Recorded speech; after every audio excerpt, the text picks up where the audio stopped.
Ambassador Cathvar's mandibles clicked nervously as he reviewed the emergency session briefing. The holographic display showed the preliminary casualty reports from the Rigel sector, numbers that defied all military doctrine and strategic analysis. "The humans have lost their primary fleet," announced High Counselor Vrital, her forearms gesturing at the tactical display.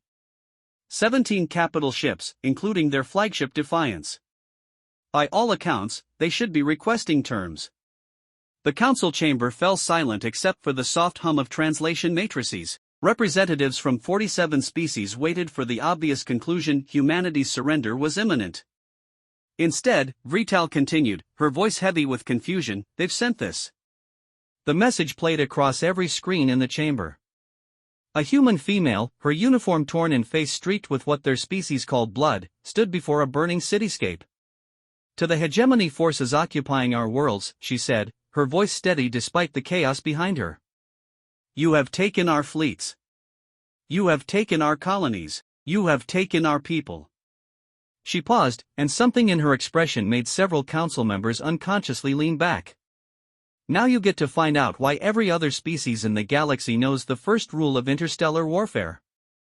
The transmission cut to black, then displayed a simple text message: "Never go to war with humans." 3 months later, Ambassador Cathvar stood in the same chamber, but everything had changed. The confident predictions of human capitulation had been replaced by emergency evacuation protocols. The hegemony, that unstoppable war machine that had conquered a third of the galaxy, was in full retreat.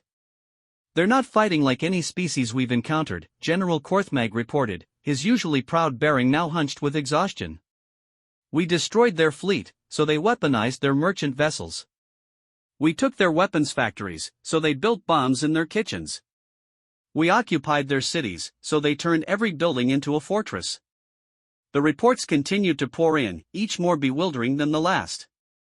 Humans had somehow turned mining equipment into ship killers. They'd convinced their own artificial intelligences to commit suicide by overload, taking entire hegemony data networks with them. On one world, they'd literally moved mountains to block strategic passes.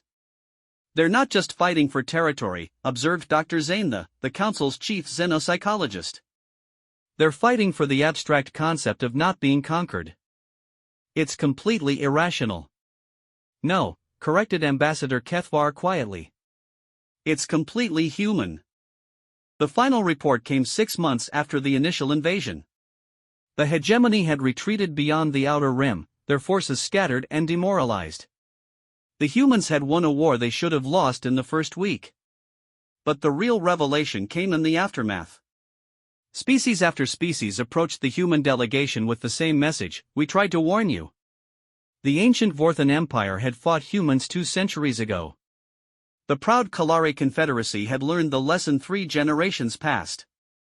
Even the machine intelligences of the synthesis had their own warnings in their data cores. "The pattern is always the same," explained elder historian Tomov to the shocked council. "A species looks at human military capabilities and sees weakness.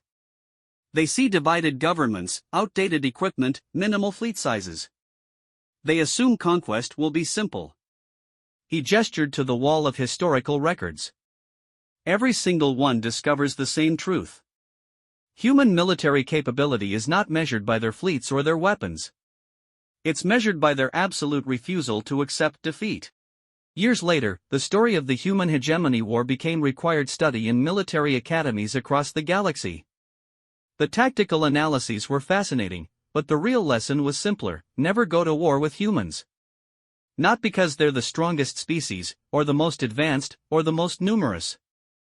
Go to war with humans, and you'll discover that they have weaponized the very concept of stubbornness. They'll turn every defeat into a lesson, every loss into motivation, every setback into a stepping stone. They'll fight you with their ships until they have no ships, then fight you with their soldiers until they have no soldiers, then fight you with their civilians until they have no civilians. And just when you think you've won, when you think you've finally broken them, you'll realize that you've only succeeded in teaching them how to fight you better." The hegemony learned this lesson the hard way. They came to conquer humanity and instead discovered why every other species in the galaxy had quietly added one simple rule to their military doctrine: never go to war with humans, because humans don't just fight wars. They become the war.